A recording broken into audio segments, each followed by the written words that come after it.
अभी भारत के पास दो सबसे घातक हथियार है। आप देखिए सबसे घातक हथियार हमारे पास कौन है। अभी जो भारत के कमाल संभाले ना नरेंद्र मोदी, बहुत ही ढीठ प्रधानमंत्री है। इंदिरा गांधी के बाद इतना ढीठ प्रधानमंत्री अभी हमको अब देखने को मिला है।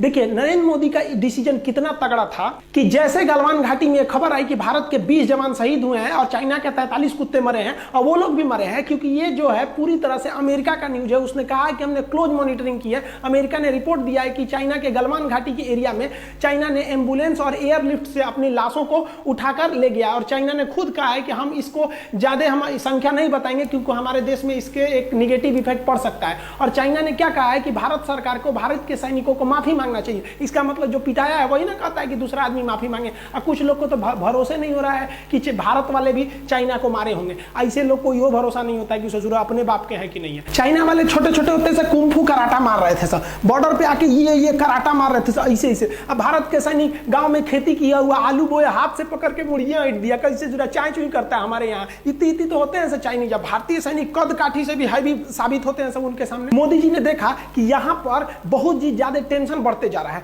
चाइना ने क्या कहा था कि हम 8 घंटे में फौज उतार सकते हैं। मोदी जी ने कुछ नहीं बोला और मोदी जी ने 1 लाख फौज को घुसा दिया लद्दाख के एरिया में, और गलवान घाटी से महज 5 किलोमीटर पीछे रोका हुआ है। अगर वो फौजी चाहे तो आधे घंटे में 30 मिनट में पैदल पहुंच जाएंगे गलवान घाटी पे। और चाइना कहता है हमारा ट्रांसपोर्ट बहुत बढ़िया है, हम 8 घंटा में पहुंच सकते हैं। देखो यहाँ आधा घंटा में पहुंच सकते हैं। 1 लाख को पहुंचा दिया नरेंद्र मोदी ने। अब बोला तक नहीं किसी को कि हम पहुंचा दिए। मोदी जी ने भी स्पष्ट संकेत दे दिया। हमारे विदेश मंत्री जयशंकर जी ने कह दिया है कि इस गलवान घाटी में जो हुआ विवाद के बाद भारत और चाइना के बीच जो रिश्ते हैं इसमें काफी ज्यादा दरार देखने को मिलेगी, अर्थात भारत व्यापार के क्षेत्र पर भी उसका विरोध करेगा।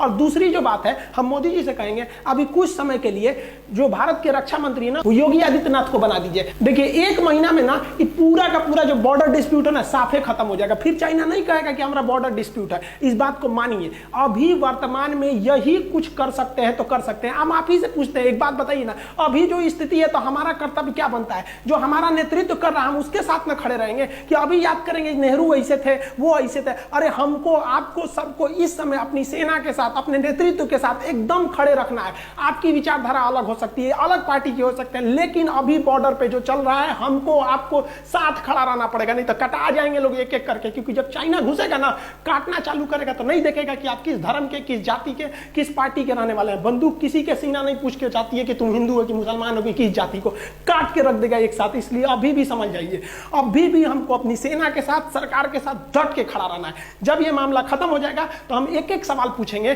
कि आपने क्या किया था हर चीज को, लेकिन अभी पूछना गलत है। देखिए अगर आपको लगता है हम किसी पार्टी के समर्थक हैं तो गलत बात है। हम किसी भी पार्टी को सपोर्ट नहीं करते, लेकिन हम कहते हैं कि जो अभी वर्तमान परिस्थिति है अभी इन्हीं से संभलेगा। नहीं तो आप ही कमेंट करके बताइए ना कि कौन किससे संभलेगा। अभी क्या कर सकते हैं? अभी हमको हर हाल में साथ देना पड़ेगा।